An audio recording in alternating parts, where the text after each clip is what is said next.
Hello, I'm Tutor Nick. Welcome to lesson 16 in my series on starting English. In this lesson, we're going to hear how intonation is used to express interest.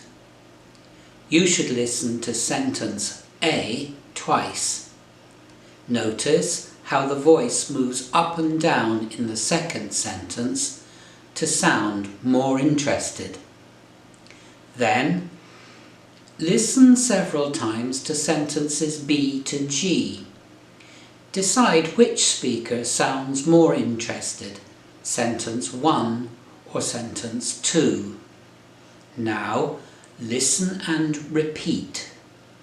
Try to make your voice move up and down to sound interested. I've attached a transcript of the sentences in the description below for you to download or print. Let's go. A. So, you work with computers. So, you work with computers? B. What do you do? What do you do? C. I'm a science teacher in a high school. I'm a science teacher in a high school. D. Do you live in Manchester? Do you live in Manchester? E. I've never been to Portugal. I've never been to Portugal. F. So you've got 2 sisters and 1 brother. So you've got 2 sisters and 1 brother. G. You're getting married next month. You're getting married next month.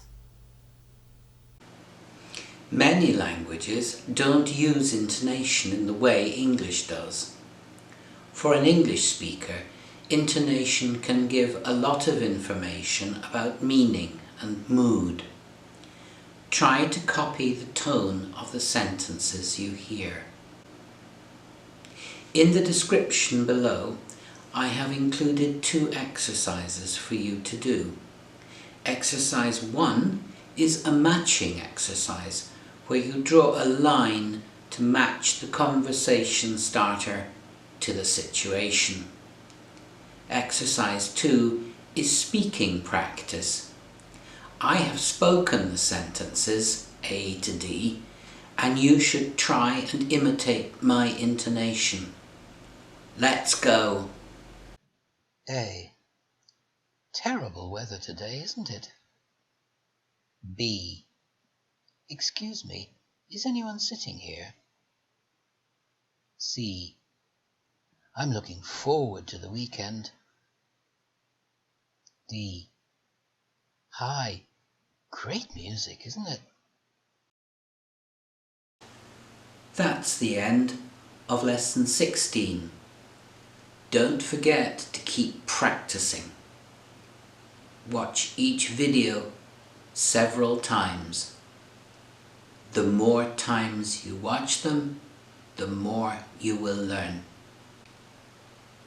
In the next video, we're going to start learning the rules of English. I'll see you then. Bye-bye.